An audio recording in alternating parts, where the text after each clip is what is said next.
सो अब बात कर रहे हैं अपन फार्मास्यूटिकल एड्स। फार्मास्यूटिकल एड्स क्या होते हैं?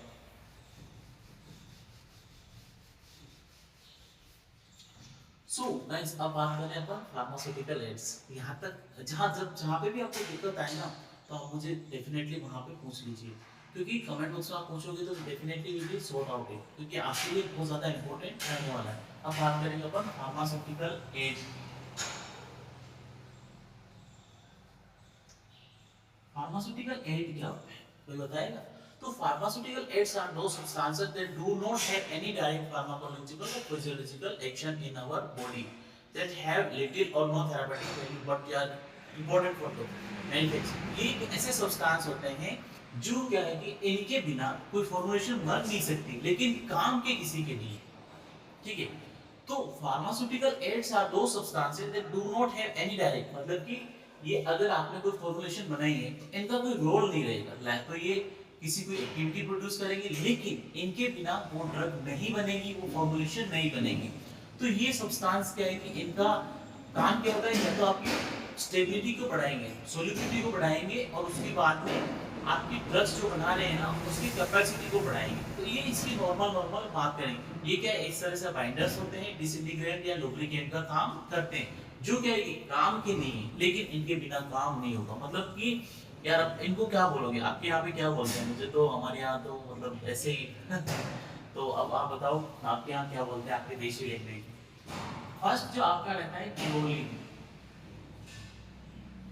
केवलिन को चाल्क पाउडर भी कहते हैं, ठीक है, चाइना के लिए भी कहते हैं। तो केवलिन क्या है कि बायोलॉजिकल सोर्स से प्यूरिफाइड नेचुरल एल्यूमिनियम सिलिकेट से आपको ये मिलता है, और इसमें क्या है कि इम्प्योरिटीज में इलिस्ट्रेशन एंड ड्राइंग प्रोसेस रहती है।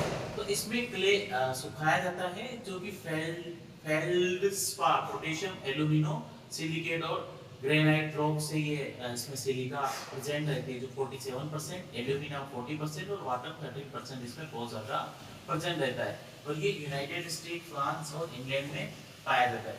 उसके बाद में कलर वाइट रहता है, और जो ये इसका कोई टेस्ट नहीं होता है, टेस्ट लेस फॉर्म में आपको ये मिलेगा।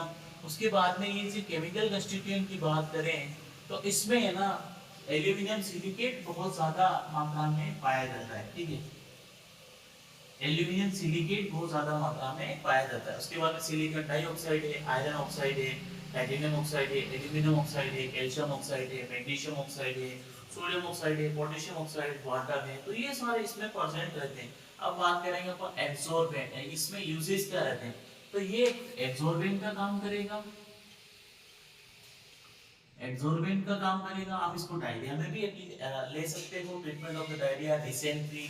और जिनको फूड पॉइजनिंग आती है ना, तो उनको ये क्या है कि ये इंसर्ट किया जाता है, ठीक है। इंसर्ट करने के बाद उनको वोमिटिंग करवाने के लिए ये केवोलिन काम में लिया जाता है। कॉस्मेटिक इंडस्ट्री में, मतलब गोरा दिखने वाले लोगों में ये केवोलिन पाउडर देखना होगा, लोग बहुत सारा डाल के रखते हैं, व्हाइट व्हाइट कलर का जो पाउडर है ना, जाल। उसके बाद में इंसेक्टिसाइड्स का भी काम में आता है। अब जो अपन ये जो नॉर्मल नॉर्मल केवोलिन्स की बात करें, तो केवोलिन पाउडर काफी ज्यादा इंपॉर्टेंट रहता है। अब नेक्स्ट जो हम बात करेंगे वो है आपका कौन सा, लेनोलिन। केवोलिन के बाद में आपका नेक्स्ट आएगा लेनोलिन, ठीक है। लेनोलिन की बात करेंगे तो इसका हाइड्रोसल्फेट रहता है, और ये जो है ना शिप की ओवेरिज अलाइज से आपको लेनोलिन कहाँ से मिलेगा? ओवेरीज अराइज से आपको, ये शिप की ओवेरीज अराइज से आपको मिलेगा। बोविडे इसकी ये रहती है। उसके बाद में मैन्युफैक्चर ऑस्ट्रेलिया में बहुत ज्यादा मिल सकते हैं। तो मेथड ऑफ प्रिपरेशन की बात करें तो इसकी क्या है कि रॉ वूल कंटेंट्स वूल फाइबर्स इसमें बहुत ज्यादा मात्रा में पाया जाता है, जो कि वूल स्विफ्ट उसके स्विफ्ट को केमिकली पोटेशियम साल्ट के साथ में ट्रीट करते हैं और आर्थिक मेटल के साथ में मिलाते हैं। तो उसको क्या है कि आप इसको सेपरेटेड करने के लिए हाइड्रो सल्फ्यूरिक एसिड आप इसमें ऐड करेंगे, फिर ब्लीचिंग पाउडर और हाइड्रेशन प्रोसेस होगी, जिससे क्या है कि आपको आपका ओरिजिनल फॉर्म में केओलिन आपको मिल जाएगा। अब इसके कलर की बात करें तो इसका व्हाइटिश येलो कलर होगा, ऑडियो कैरेक्टरिस्टिक ब्लेंड होगी। और इसमें अब बात करेंगे केमिकल कंस्टिट्यूएंट इसमें कौन कौन से प्रेजेंट रहते हैं। तो एक्चुअली ये है ना, लो मॉलिक्यूलर वेट इसमें 48 फैटी एसिड लेनोलिन है ना, वूल फैट है तो इसमें फैटी एसिड आपका फैटी एसिड इसमें बहुत ज्यादा मात्रा में पाया जाता है, फैटी एसिड इसमें बहुत ज्यादा मात्रा में आपका मिलेगा। उसके बाद में इसमें कोलेस्ट्रॉल मिलेगा, आइसोकोलेस्ट्रॉल मिलेगा, माइसिस्टेरिक पाल्मिटिक, लिग्नोराइस, कार्नोबोलिक, ओलिक एसिड, तो ये बहुत ज्यादा इसमें मिलते हैं। इनकी जो एप्लीकेशन है लेनोलिन एसिड का केमिकल टेस्ट से थ्रू भी आइडेंटिफाई कर सकते हो कि ओरिजिनल और नॉट, ठीक है। अब इसका जो एप्लीकेशन नॉर्मल जो बात करेंगे तो ऑइंटमेंट में बहुत ज्यादा काम में लिए जाते हैं, कॉस्मेटिक इंडस्ट्री में बहुत ज्यादा काम में लिए जाते हैं, क्योंकि फार्मास्यूटिकली ये जो आपका लेनोलिन है ये बहुत ज्यादा यूजफुल रहता है, क्योंकि इसके बिना आप है ना कोई नॉर्मल से एक्टिविटीज या फिर जो आपकी जो प्रिपरेशन है उस प्रिपरेशंस को ये नहीं कर पाएंगे, मतलब प्रिपरेशंस को आप बना नहीं पाएंगे। उसके बाद में अब जो नेक्स्ट जो आपकी फॉर्मुलेशंस आती है वो है आपकी नेक्स्ट वाली बीज वैक्स, ठीक है। बीज वैक्स, बीज वैक्स क्या होता है, ठीक है। तो बीज वैक्स एक फार्मास्यूटिकल सब्सटेंस है, येलो कलर का होता है, जो कि मेल से आपको हनीकॉम्ब से you will be getting it, honeycomb मतलब कि आपकी जो मधुमक्खी का छत्ता होता है ना उस तरह का ये होता है। तो ये आपको बीज एपिस मेलिफेरा, इसका साइंटिफिक नेम है बीज एपिस मेलिफेरा,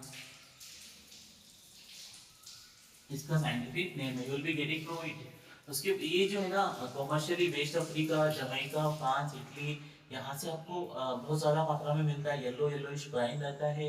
इसकी केमिकल कंस्टिट्यूएंट्स की बात करें तो इसमें अल्कोहल बहुत ज़्यादा मात्रा में प्रेजेंट रहता है। उसके बाद में इसमें माइरिसिन नमक, माइरिसिन एसिड या माइरिसिन पार्मेनेट इसमें प्रेजेंट रहता है। इसमें free cerotic acid, melissic and cerolein aromatic substance present रहता है। तो इसकी सेपोनिफिकेशन टेस्ट की बात करें तो टेस्ट में सेपोनिफिकेशन टेस्ट करते हैं, इसमें क्या करते हैं बॉइल बीज वैक्स को बॉइल करते हैं, एक्वस सोडा सॉल्यूशन ऐड करते हैं, 10 मिनट के लिए छोड़ देते हैं। अगर कोई टर्बिडिटी नहीं मिलती है it should be getting in the आपको ओरिजिनल फॉर्म में ही आपको मिल जाएगा। इसका सबसे ज्यादा आपको यूज होता है ऑइंटमेंट जो भी प्रिपरेशन आती है ना उसकी हार्डनिंग के लिए, उसको मजबूत करने के लिए, मतलब उसकी स्टेबिलिटी मेंटेन करने के लिए बहुत ज्यादा काम में लिया जाता है।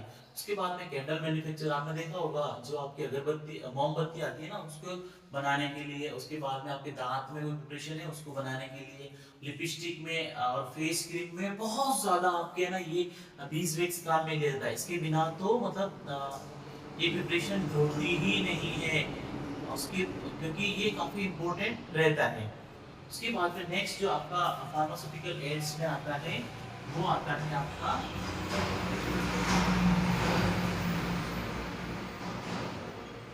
ठीक है अकेशिया। अकेशिया मतलब ये बालगम होता है, इसको इंडियन गम भी कहा जाता है। गम अकेशिया, गम अरेबिका, ये सब इसकी नॉर्मल फॉर्म में रहते हैं। तो आपको स्टीम से मिलता है, ब्रांचेस निकलती है उसकी, जो कि अकेशिया अरेबिका, अकेशिया अरेबिका से आपको ये मिलेगा। तो अकेशिया अरेबिका लेग्यूमिनेसी फैमिली से बिलोंग करता है। भारत में इसकी ज्यादा खेती होती है, भारत में भी राजस्थान में ये गम का प्रोडक्शन बहुत ज्यादा होता है। ये ब्रांचेस फॉर्म में मिलता है। इसमें सबसे ज्यादा क्या है कि आपका है ना अरेबियन अकेशिया है तो इसमें अरेबियन आपका बहुत ज्यादा मात्रा में प्रेजेंट रहता है। अरेबियन काफी इंपॉर्टेंट रहता है हमारे शरीर के लिए। उसके बाद में अरेबिक एसिड हाइड्रोलाइसिस करेंगे तो आपको rhamnose, L arabinose, D galactose and D glucuronic acid आपको मिलेगा। तो इसमें क्या है कि एंजाइम ऑक्सीडेज एंड पेरोक्सीडेज मात्रा में पाए जाते हैं। अब इसकी केमिकल टेस्ट की बात करें तो इसमें रेजिन को सॉल्यूशन को लेड एसिड सब एसिड के मिक्स करेंगे तो ग्रेनाइड एक्वस सॉल्यूशन फॉर्म में आपको रेजिन और रुथेनिक रेड जो कि कोई कलर प्रोड्यूस नहीं करेगा। अब बात करेंगे यूजेज की तो ये डुमल्सेंट रहता है, हेमोलाइसिस प्रोड्यूस करेगा, एमल्सिफाइंग एजेंट है, सस्पेंडिंग एजेंट है।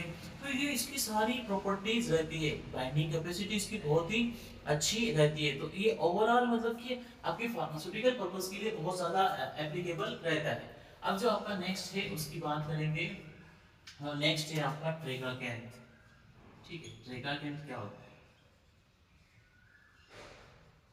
तो tragacanth it's you obtain from the Astragalus gummifera Labill, Asteraceae इसके ड्राइड फॉर्म में आप स्टीम पे कट लगाओगे तो वहां से आपको ये मिलेगा। इसका जो नाम है वो एस्ट्रागेलस, एस्ट्रागेलस गमीफेरा,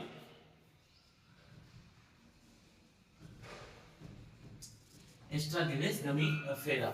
उसके बाद एस्ट्रागिलस जो ये जो है ना स्पीशीज है ये लेग्यूमिनेसी फैमिली से बिलोंग करता है।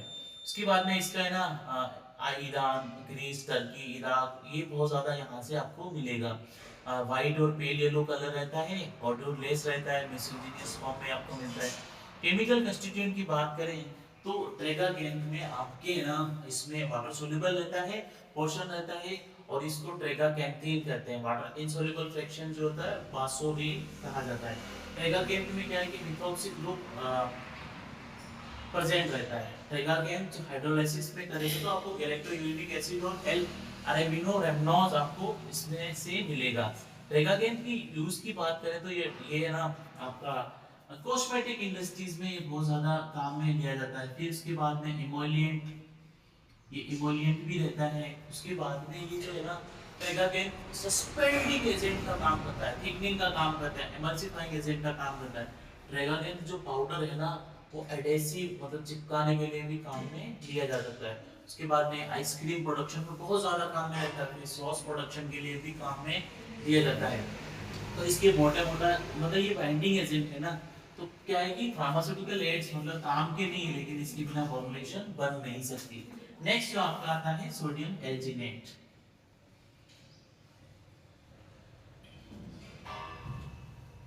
ठीक है, सोडियम एल्जिनेट क्या है कि आप है ना सोडियम पॉलीमोनोरेट से मिलते बायोलॉजिकल सोर्स क्या है कि agar growth of the species Macrocystis pyrifera या Laminaria hyperborea, Laminaria digitata and Ascophyllum nodosum से आपको मिलता है। इसकी फैमिली रहती है फ्यूफाइसी फैमिली से आपको ये मिलता है। इसकी केमिकल टेस्ट की बात करें या फिर नॉर्मल कैल्शियम क्लोराइड सॉल्यूशन में आप इसमें ऐड करोगे तो ऐड करने के बाद में इसमें प्रेसिपिटेट बन जाएगा। प्रेसिपिटेट बनेगा तो it should be original form में प्रेजेंट है। ये पेस्ट में बहुत ज्यादा काम है। जो सुबह आप उठते हैं ना, सुबह उठते ही कौन सा गेट पार करते हो? कोलगेट पार करते हो ना, तो कोलगेट प्रिपरेशन में ये बहुत ज्यादा काम में लिया जाता है पेस्टिंग एजेंट में, जो कि सस्पेंडिंग, क्रीमिंग, थिकनिंग, मार्टिंग बहुत सारे इसकी यूजेस रहते हैं। बाइंडर मतलब काम का नहीं है लेकिन फॉर्मुलेशन बन नहीं सकती है।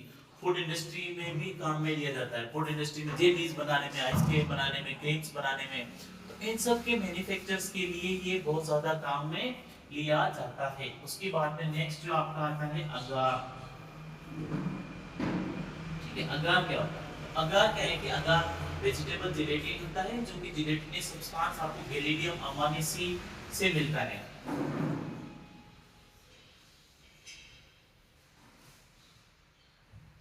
जेलिडियम अमांसी से आपको ये मिलेगा। और ये जो इसकी जो फॉर्म रहती है रेड एल्गी से अगार प्रोड्यूस कमर्शियली न्यूजीलैंड में इसकी बहुत ज्यादा खेती की जाती है। आपको जो अगार फॉर्म में रहती है, तो अगार में क्या है कि पॉलीसेकेराइड एगरोस प्रेजेंट रहते हैं। अगार में आपका एगरोस बहुत ज्यादा मात्रा में प्रेजेंट रहेगा। उसके बाद में अगारोस में डी गैलेक्टोज होगा और एल गैलेक्टोज होगा, जो it contains cellulose and nitrogenous substances. तो एगारोपेक्टिन इसमें प्रेजेंट रहेगा, सल्फोनेटेड पॉलीसेकेराइड, तो ये सारे इसमें बहुत ज्यादा फॉर्म में प्रेजेंट रहते हैं। ये सबसे ज्यादा क्या है कि एक तो इमल्सिफाइंग एजेंट का काम करेंगे,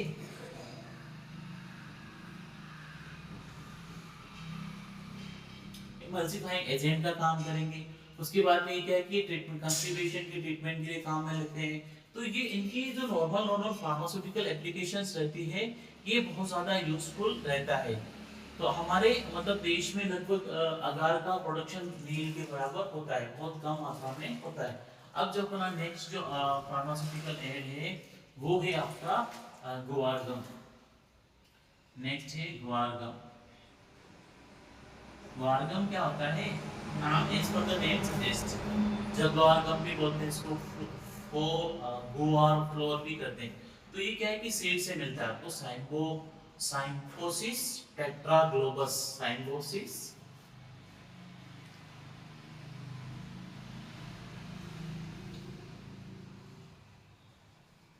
साइम्फोसिस टेट्राग्लोबस आपको है ना इसके सीड से मिलेगा। लेग्यूमिनेसी फैमिली से बिलोंग करता है। और ये ना आपको भारत, पाकिस्तान, अमेरिका में बहुत ज्यादा इसकी खेती होती है। पेल येलो कलर का होता है। उसके बाद में क्या है कि गवार के बारे में एक स्टोरी बताऊं। गवार गम में काफी लोग क्या है कि पैसों के चक्कर में डूब भी जाते हैं, क्योंकि इसकी खेती बहुत रिस्की रहती है। भाव आता है तो बहुत अच्छा आता है, नहीं आता है तो कुछ नहीं आता है। मतलब आपको है ना औने पौने दामों में, और प्रोडक्शन बहुत कम होता है इसका, ज्यादा नहीं होता है। तो ये क्या है कि ग्वार गम बहुत ज्यादा काम में लिया जाता है। केमिकल कंस्टिट्यूएंट की बात करें तो ये हाइड्रोलाइसिस प्रोसेस के बाद में गैलेक्टोज और मैनिटोज इससे मिलता है। तो इसका वाटर सोल्यूबल इनसोल्यूबल पार्ट जो रहता है ना, सोल्यूबल और इनसोल्यूबल, तो वाटर सोल्यूबल फ्रैक्शन में गुआराइन आपको हाई मॉलिक्यूलर वेट में मिलता है। केमिकल टेस्ट की बात करें तो ये क्या है कि अगर आपका ओरिजिनल है कि नहीं, तो आप उसमें ऑलिव ग्रीन फ्लोर ऐड करेंगे तो वो सॉल्यूशन आयोडीन सॉल्यूशन के साथ में बहुत अच्छा कलर प्रोड्यूस करेगा। ये क्या है कि आपका स्टेबलाइजर या फिर प्रोटेक्टिव का काम करेगा, थिकनिंग मतलब गाढ़ा करेगा, बाइंडिंग का काम करेगा, डिसइंटीग्रेशन का काम करेगा, एमल्सिफाइंग का काम करेगा, और फिल्म फॉर्मिंग एजेंट का काम करेगा। मतलब overall it is the very important preparation in the pharmaceuticals industries. अब बात करेंगे अपना जो नेक्स्ट जो आ रहा है वो है जिलेटिन। जिलेटिन क्या है कि ये आपको एनिमल स्किन से मिलेगा, ठीक है, एनिमल स्किन से मिल गया, आपका टिश्यू से मिल गया। तो ये आपको है ना एनिमल से ही ऑब्टेन होता है। कलर इसका फेंटी येलो टू एम्बर रहता है, कैरेक्टरिस्टिक। तो ये क्या है कि इसके मेथड आपको कैसे मिलेगा जिलेटिन। तो आप बॉन्स को होंगे उनको डिफेक्टेड करोगे, स्किन को ऑर्गेनिक सॉल्वेंट ऐड करोगे, फिर उसको वाटर के साथ में वॉश करोगे, वॉश को 85 डिग्री सेंटीग्रेड के अराउंड में आप ट्रीटेड करोगे, फिर उसमें ब्लीच करोगे, ब्लीच में कंसंट्रेटेड फॉर्म में, और उसका प्रेशर रिड्यूस करोगे, तो आप उससे धीरे धीरे फिर ना आपको ओरिजिनल फॉर्म में आपका ये मिलना शुरू हो जाएगा। तो अब केमिकल कंस्टिट्यूएंट की बात करें तो इसमें ग्लूटेन बहुत ही ज्यादा मात्रा में प्रेजेंट रहता है। जिलेटिन में ग्लूटेन बहुत ज़्यादा मात्रा में प्रेजेंट रहता है। प्रोटीन्स का मेनली सोर्स होता है ग्लूटेन। तो उसके बाद अमीनो एसिड, लाइसिन्स इसमें प्रेजेंट रहते हैं। तो आप क्या है कि ओरिजिनल है कि नहीं, इसके लिए क्या है कि मर्क्यूरी नाइट्रेट आप इस सॉल्यूशन में डालोगे और प्रेसिपिटेट आना शुरू हो गया, मतलब ब्रिक कलर, रेड कलर हो गया, तो it should be good for us. ये कैप्सूल की जो शेल आती है ना, कैप्सूल का आउटर कवर, उसको बनाने के लिए बहुत ज्यादा काम में लिया जाता है। तो और उसके बाद में बैक्टीरियल फ्री प्रिपरेशंस के लिए काम क्या में लिया जाता है, माइक्रो एनकैप्सुलेशंस में काम में लिया जाता है। तो it should be very important for all of this things. Pharmaceutical ads मतलब काम के नहीं है, लेकिन इनके बिना कोई फॉर्मुलेशन बन नहीं सकती। सो गाइस, यहाँ तक कोई डाउट है तो you can ask us, otherwise हम लोग विसेलियस फॉर्मुलेशंस शुरू करते हैं।